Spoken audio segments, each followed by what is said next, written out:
Hi, this is Chris Howard, host of Plugged In with Chris Howard, and I'm taking the Lions over the Chiefs in the Super Bowl. BetOnline has free odds and lines available online or on your mobile device. Visit BetOnline today.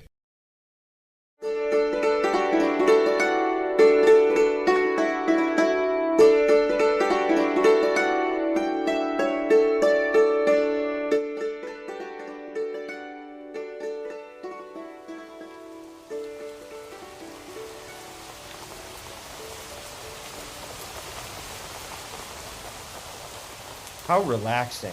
To hear the soothing sounds of the rainforest, the rain coming down, that's $18,000 a month potentially of revenue to somebody who started a podcast using white noise sound effects and is getting a payout for everybody that listens to it. Sometimes we make the work a little harder on ourselves than we need to. That's one of our top stories that we're going to talk about today on this episode of the Media Roundtable. Welcome. This is our industry edition where we dive deep into events and topics around the business of audio through the lens of the brands and buyers who support it, or as we like to call them, chief audio officers. I'm your host, Dan Granger, CEO and founder of Oxford Road, and I have a wonderful team that I'm surrounded by with today. We have our fellow agents of influence, Neal Lucey, head of strategy and insights at Oxford Road. Welcome, Neal. Hello, hello. And we have Kristen Duenas, associate media director at Oxford Road. Welcome back, Kristen. I'm back. Let's go. And most importantly, I think we can all agree is that we have the great James Cridland joining us again. James is fresh off of the plane or the boat or the something where he was just covering Podcast Day Asia in person. Welcome, James. Greetings. It's good to be here. Sorry if I'm sounding a bit tired. I can't imagine why. So you are truly the roving reporter of the industry, flying from continent to cover all these things. What can you tell us from your time in Asia? What was that all about? Oh, it was really good. So it was a whole day talking about podcasting in Asia, everywhere from India over to Japan, down to Singapore and various other places as well. I think, I left there thinking that, there is so much opportunity in that part of the world. I hosted I hosted the entire day, but I hosted a monetization panel with Acast and Meavox Live and Audacia. And one of the things I learned is that Spotify really isn't monetizing podcasts in that region at all. Spotify is big in some countries, but actually there's a lot of local apps and things in every single country. And the highlight for me was downloading a bunch of podcasts to listen to in the plane on the way home, and not one of them had any programmatic ads in it. So clearly not very many people are selling into Malaysia right now. Does that mean there were baked in, stitched in live integrations, or does that mean they didn't have any ads? Yeah, well, they didn't have any ads that had been sold to people who lived in Malaysia. So these were, big, US and Australian shows, but clearly nobody had bought any ads targeted to that part of the world. So I've learned a new way of finding ad-free podcasts. That's clearly the way. Was there, I'm curious because we've been looking at international markets for some of our client base, and Asia is one of those markets. So Asia Pacific, so Australia and New Zealand are pretty obvious. India seems like an interesting market.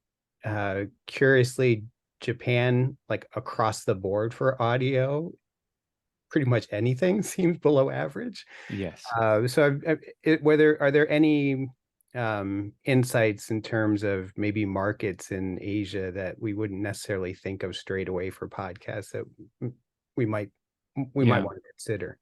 Yeah, I mean, the Philippines particularly is really growing. Of course, an English-speaking language, an English-speaking country, certainly. So that's certainly worthwhile keeping an eye on. But I think just the amount of growth and the amount of beginning of understanding of what you can do with shows, what you can do with advertising in those parts of the world was really interesting. But obviously you have the more developed markets like Australia, New Zealand, Singapore as well, it seems to be doing, really well. But I think, there's just so much opportunity for growth in the region. I think, one of my personal highlights, I have a writer based in Singapore who came to the conference and shared with us his research into podcasting across Asia. And as you say, Japan has never been a very strong audio market. But certainly when you're having a look at other parts, of the place, absolutely, there's some real interest in audio and audio advertising through, through all kinds of means. So, that was really interesting. So there's a number of stories we need to cover here with you, James. But before we move on, could you just give us some relativity in terms of size of consumption and size of revenue when you contrast Asia with something we're more familiar with, like North America? I mean, really everywhere outside of the US is what I guess I would call underperforming in terms of revenue. But when you're having a look at certain Asian countries, again, the Philippines, which is really Spotify's market, has an awful lot of Spotify users there. That seems to be doing fantastically well. But in different countries, different people call podcasts different things. So different people are assuming that podcasts have video on them. Different people are assuming, or different countries are assuming that podcasts are specific formats. So I think that, all of that was interesting to end up seeing. I think, the big highlight of the day actually was a former politician called KJ, former politician who lost his seat in the last election, has now moved to being a radio DJ. So he's part of the Hot FM breakfast crew, but also has a very successful podcast. And what he's doing, I think quite cleverly, is he's realizing he needs to be really personable, really approachable. He needs to be the person that people recognize on the street. And who knows, he might be Malaysia's next prime minister. Yeah, exactly. It's doing it part of the path now. Doing it in a really, really interesting way. And it was very difficult to get him from the hotel lobby into the room that we were having the conference, because everybody wanted to stop him, tell him how much they really enjoyed what he was doing, and take selfies. So that was really hard. So yeah, that was fun. Your social media footprint is now a big part of your credentializing for high office, as it turns out now. So, for him, yeah, absolutely, and such a difference to other folks in politics. Yeah, absolutely. So yeah, that was fascinating to see. Okay, well, we could go further on that, but let's get back to the story we started with. It's just a little interest story where it's kind of like, wait a minute, I didn't know you could make that much money doing that. How come I didn't think of it? Kristen, will you give us some background on the white noise? I won't call it gate, but white noise gate works. I think it works. The business opportunity of white noise. I mean, it's a massive missed opportunity for me. I mean, thinking about like making $18,000 a month just by making shushing noises or rattling teeth in a jar. It's kind of strange. With Spotify, it's really important to understand what their ambassador ads program is. So essentially, it's cross promotion within their own scope of shows that they carry. So they're paying these podcasters to read ads for Spotify owned shows. And that's how they were able to pay supposedly $18,000 per month for some of these podcasters in the white noise space. However, white noise, it turns out, is a really lean back genre. So people are listening to white noise and it's just this background noise, kind of like how you might listen to a music station while you're working. It's not something that you're actively listening to. And where podcasts have always worked for us is people are leaning in, right? That's where like that news talk format in radio or the talk format in podcast really works, is people are actively engaged in listening, and that's why the ads work better.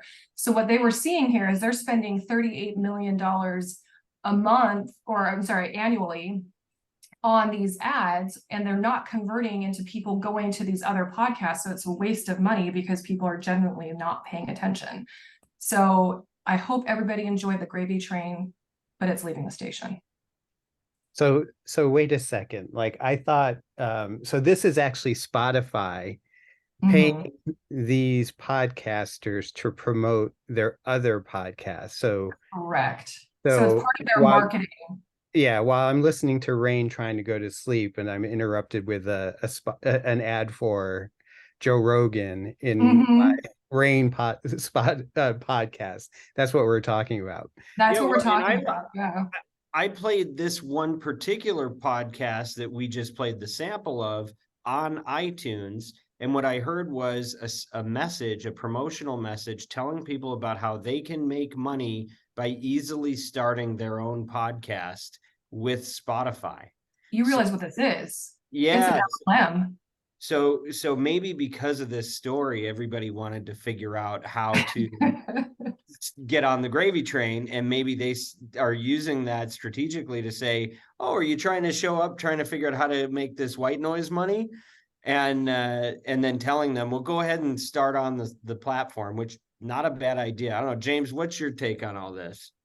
Yeah, I don't know necessarily that individual shows are earning $18,000 out of it, but certainly Spotify have made a couple of changes. One of those changes is that the types of content eligible for the Ambassador Ads program are being changed, and specifically white noise podcasts will not be included in that.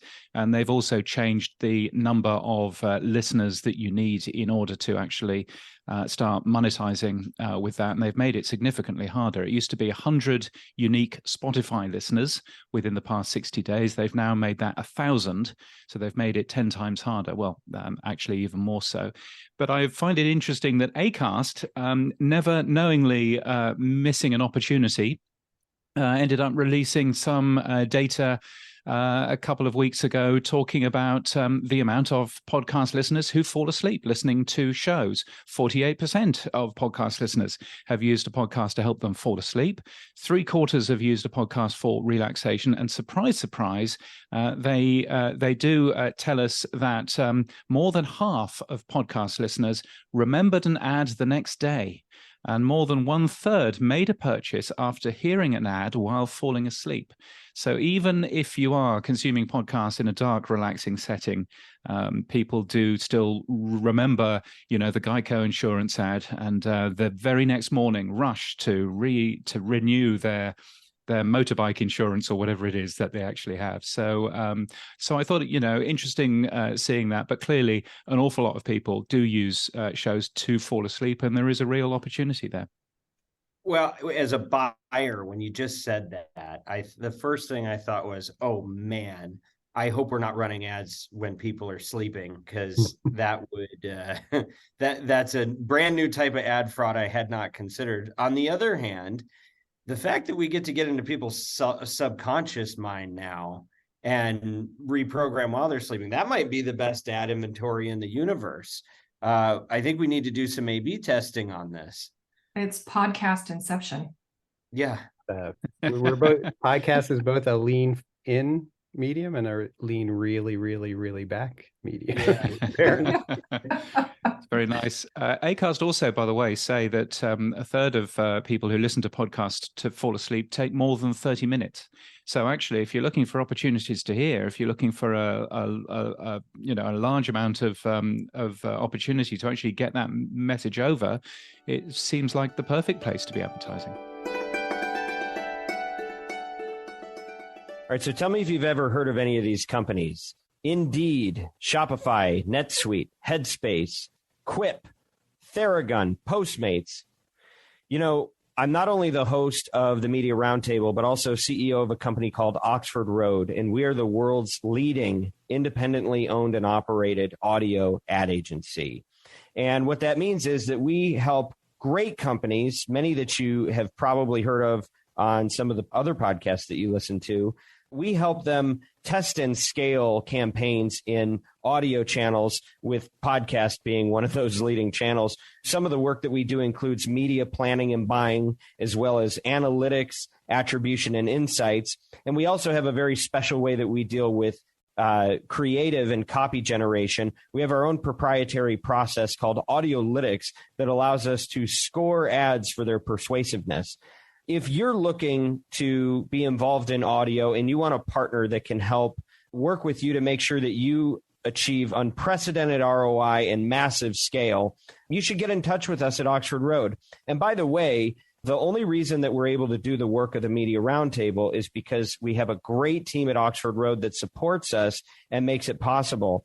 So, what we're doing is not just a podcast, but we're really trying to help brands live out their values and balance that with their business objectives, which is an increasingly hard thing to do in this world of misinformation and malice that's infecting so much of our media. But at Oxford Road, we don't want to just broker this stuff. We want to impact the industry for good. We want to raise the bar on what gets created. And Oxford Road is helping make that possible through the Media Roundtable. So if you're somebody that's interested in working with an ad agency or a partner on this type of work for your advertising campaigns, go to oxfordroad.com. It's easy to spell.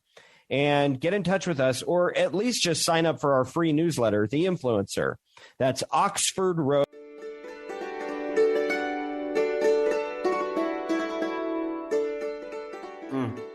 Well, who knew? New genre to start paying attention to.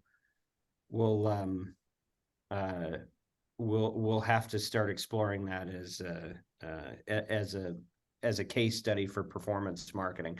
So, all right, James, there's another report that just came out by Nielsen. Do you mind giving us a little context on this, and we can unpack if there's anything there for brands? Yeah, so Nielsen release a Podcasting Today report that comes out very, very regularly. Lots of data in there. Some of the data through Edison Research, some of the data through the Scarborough numbers as well. Neal, what did you see in that data that you thought was interesting? Yeah, I think, and we're going to talk about two research studies, the other one from YouGov. So both reputable organizations, obviously.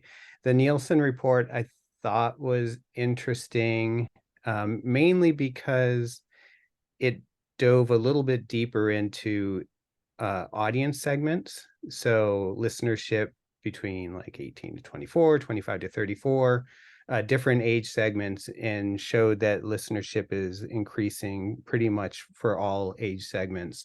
The other two things, the first thing was we don't get a ton of insight into listenership among diverse audiences. So it was nice to see the growth in listenership, especially among the Hispanic and Asian consumers in recent years. So that was good data to have, because we get questions about that.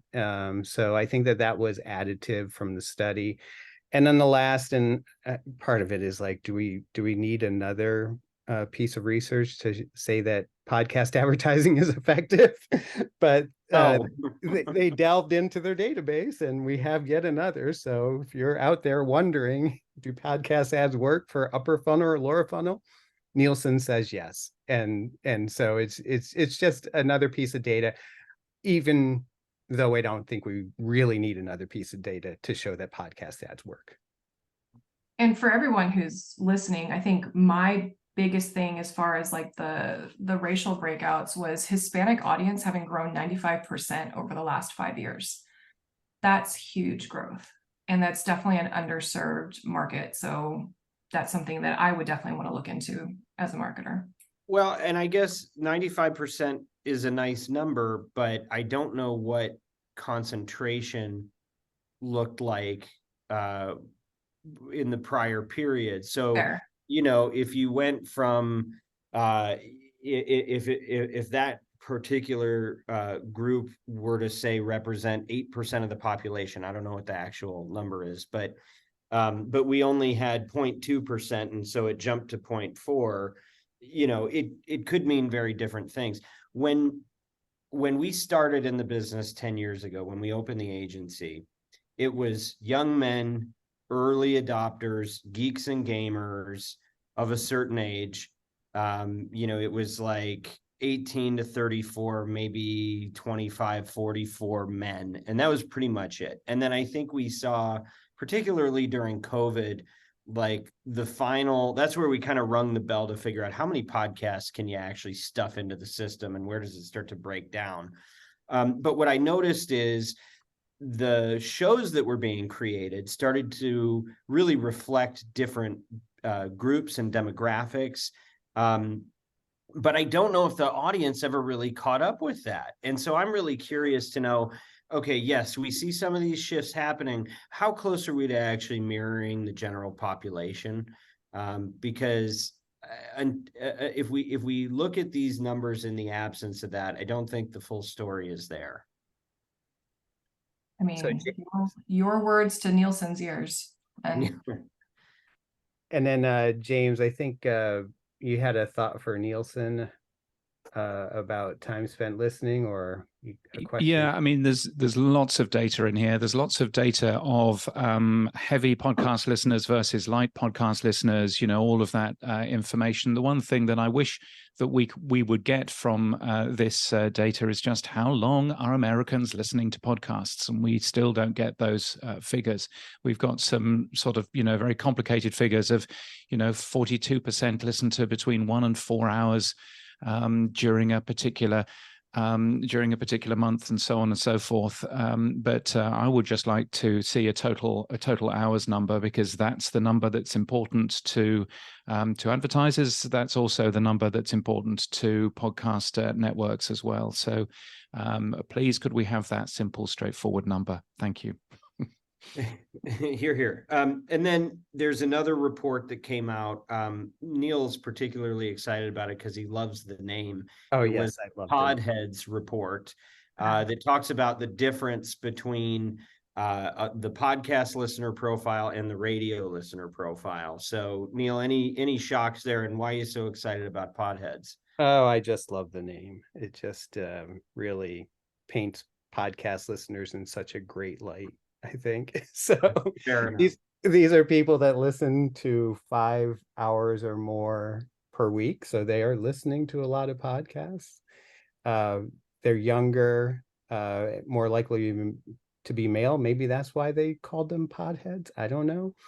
But I think what stuck out to me, I mean, I don't think much surprised me about who the listener is. Where they listen. I mean, I think a lot of this is information we've seen before. What I thought was interesting about the study was that it looked into like 15 or 16 different categories, maybe even slightly more than that. And it looked at consideration for brands among the podheads versus the general population. And showed, I mean, for the most part, there was some instances where it wasn't always true, much higher consideration for the brands among the heavy podcast listeners. So this is auto brands, this is alcohol brands, this is fintech brands, this is retail brands. So to me, is if you're a brand and compete in one of those categories, then there's a lot of categories there. It's worth taking a look at. If your competitors there and you're not, and you see these higher consideration numbers, that's something to consider. Or if you're listed in this report and you're not currently advertising a podcast, well, there's a really good opportunity for you to reach an audience that is ready to buy. Potentially. Yeah, there's two ways to read it, right? You can look at it and go, oh, this brand ranks high, and so therefore they ought to be there nurturing that audience. On the other hand, it's like, if you're not on the list, are you really the one that needs to be there? It does seem like my big takeaway looking at this report is that podcast listeners really like Chipotle. And I didn't understand that, but the index there was through the roof. Any theories? Oh man, there it is. That's the correlation to potheads, is the love of Chipotle. Love of Chipotle. Maybe the young male target. Yeah, I don't know. But it was but like wine brands, I saw Kim Crawford was listed with much higher consideration among the podhead audience versus the general population. So there's a lot of variety in the brands. I just wish we knew why, right? Yeah. I wish we knew why it pulled in those directions. But okay. I mean, look, it's always hard. And James, I'm sure you struggle with this every day of your life, which is like, okay, there's another study that says something about how listenership is growing. Do you even talk about it at a certain point? Because we don't want it the punchline of every news story to be, and therefore you should be participating in podcasts, right? But this one was somewhat illuminating, I think. Did you find anything else here that was noteworthy? Yeah, I mean, I liked some of the language that YouGov used. They call podheads an unskippable audience. See what they did there, So I think that there's some quite interesting stuff just in terms of the language that they end up using. Look, I think with as with all of these, there might be a gem that you can take to a specific client. In all of these pieces of research that actually tick their box and make them, turn from being somebody that is considering buying advertising on a podcast to actually buying it. So from that point of view, I always think that new studies are useful. I'm such a not particularly a fan of people who shorten the word podcast to pod. Says the man that runs a website called Podnews, but nevertheless, not such a fan of this. But even so, I did find it amusing though. Their release starts even as the podcast ears race begins to cool. Podcast listenership continues to grow, and I think this whole narrative that podcasting is cooling down is something that I find very strange, and I think it's just being driven by changes in the way that Spotify have been doing their particular work. And I'm kind of there thinking, we should probably be trying to stamp out any conversation going on around podcasting cooling down, because it most certainly isn't. Yeah, I think what gets lost in translation there is, like you said, the deals that were unruly are cooling down. We're starting to get back to is there cause to give somebody a multi-$100 million contract or valuation when you're using sane economic principles and formulas for this stuff. But I think what it ends up sounding like is, oh, we're no longer doing a bunch of new Joe Rogan deals, and therefore the industry may be slowing down, when I think we all know that it's not. And it's not just the new big, heavy, expensive shows that's slowing down, though. It's also net new shows, period. I think there's more podcast adoption across the board, but total new shows in general is really what's taken a backseat. Yeah, I think the other thing to me is, podcasts, like the audience growth has been rapid, right? So we've seen like a big increase in listenership of podcasts.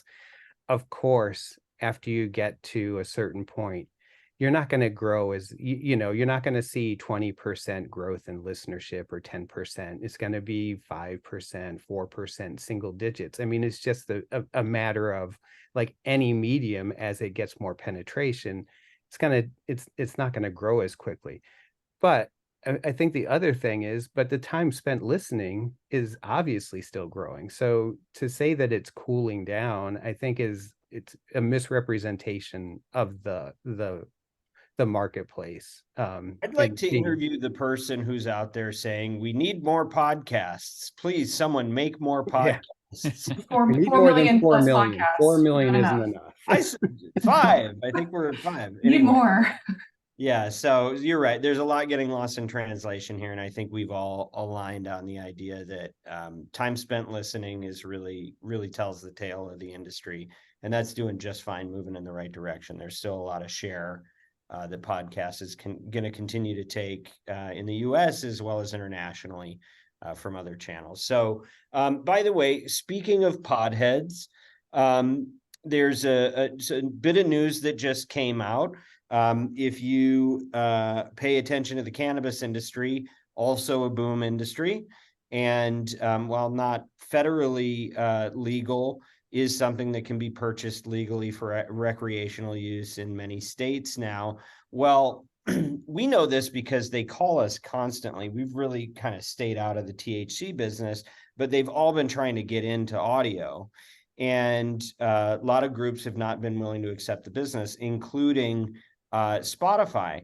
Well, as it turns out, according to High Times, Chicago-based marijuana company Cresco Labs Inc.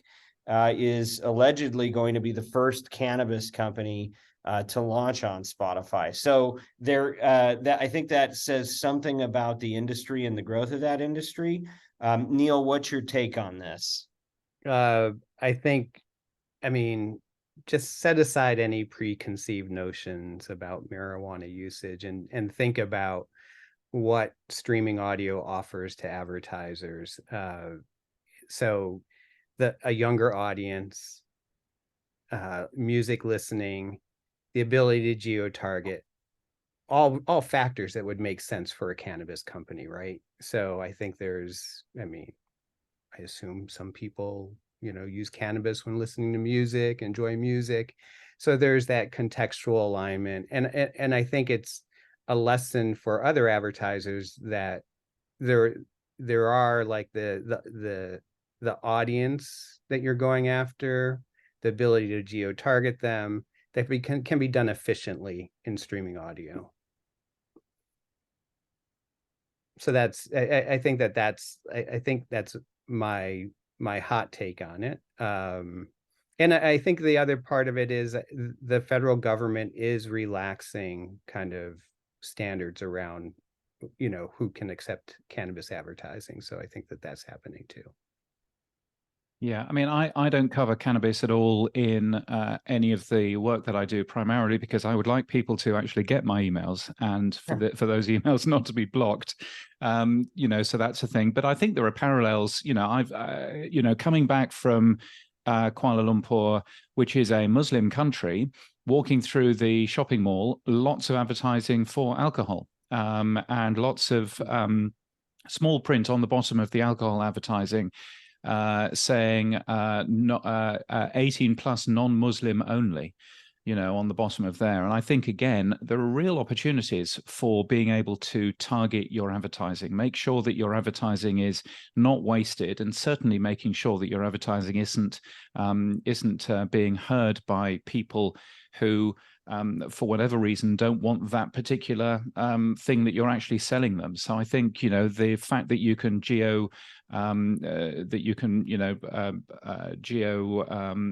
advertise cannabis or indeed alcohol, that you actually know whether somebody is a Muslim or not Muslim in the particular case of Malaysia, means that your ad money goes far further, and you can also avoid any embarrassment in terms of culture as well. So I think this is a real opportunity that we have that many other media don't, and it's certainly something that we should be leaning into. Okay, so to me, the real question is, how did Spotify make this decision? Because that they've had several thousand inquiries from this category. So how did they pick the one strain of marijuana that they were going to accept? Was it the size of the deal? Was it their distribution in legal markets? Or was it simply the quality of product, and somebody at Spotify was sampling everybody that came to them, and then they waited until the perfect opportunity came across, and this was just that good? Is that what happened? How do you think they came to this decision? That's what I want to know. I think it's somewhat the loosening of federal restrictions. I mean, I think for a long time, they just picked the first one that was in front of them. Yeah, in California, marijuana dispensaries for a long time couldn't take credit cards. I think that's now, like, the federal government is allowing marijuana dispensaries to take credit cards now. So the restrictions are being loosened, and they'll continue to be loosened if, as more and more states kind of put these measures on the ballot, and if more and more states accept cannabis as a legal industry. Well, it'll be and of course, interesting to see. it is some great marketing from the company themselves, who say on their Twitter bio, who say on their website, we are on a mission to normalize and professionalize cannabis. And if that is their mission, then what better way of marketing that than saying that they've got a deal with Spotify to advertise on it? Well, what'll be interesting is if in 6 months or a year, we look back at the categories that are driving the industry. And if this just opened the floodgates, it's going to be like crypto on television, right? It's going to be suddenly a brand new category has emerged and they're buying out the inventory. So it'll be interesting. It'll be interesting. All right, let's keep moving. A couple more things to cover here. One is that the network that carries this particular podcast, the Media Roundtable, Podcast One, on the strength of this program, of course, has gone public as of last week. They had their IPO. We're very excited for them. This is a big moment because for a number of reasons. To see a podcast, to see pod in a ticker is interesting. It's Pod C. But, Podcast One really was one of the early entrants into the space. We've talked about this, that what Norm Pattis did, he is credited with basically inventing the radio syndication business. And then in a post, he took Westwood One public, went and started doing other things, and then saw the opportunity in podcast and really laid the foundation. And so to see them on the stock exchange, I think, is a matter of pride for a lot of people that have been affiliated with that network for a while. I'd count us among that. And Norm Pattis, may he rest in peace. We lost at the end of last year in 2022. I think this is a bit of recognition of his dream realized. So want to congratulate Kit and the team at Podcast One today for this milestone. And any other thoughts from you guys on this one? It's very exciting to see them all launch. Very exciting to see them ringing the bell as well. There's a video on the NASDAQ website of folks ringing the bell, and I'm there watching all of the people. I could see Jordan Harbinger in the background. I'm sure that there were other large podcasters there as well. So it must have been a very exciting morning for them last week. Yeah, so big news for the industry, and bummer that our podcast couldn't be there on the floor when they rang the bell, but we're happy to see them cross the threshold. Another honorable mention: our friends at SiriusXM have started a new offering in partnership with Barometer, who we've talked about here, as well as ArtsAI. Kristen, you want to break this one down for us a little bit? Yeah. So SiriusXM announced their first to market verification solution for podcast advertising, essentially working with Barometer and ArtsAI by placing the ArtsAI pixel and being able to report on brand safety suitability in real time. I have questions, because anything that they would be reporting isn't necessarily going to be in real time. You have to figure that if a pixel is fired, then it's already post real time. So I don't understand how this would be getting ahead of any potential brand suitability issues.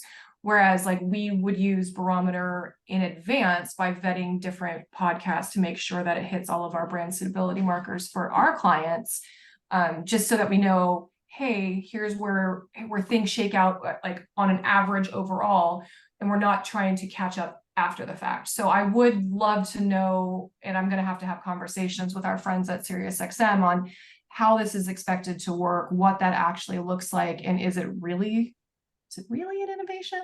Because if it's after the fact, it doesn't seem all that forward thinking.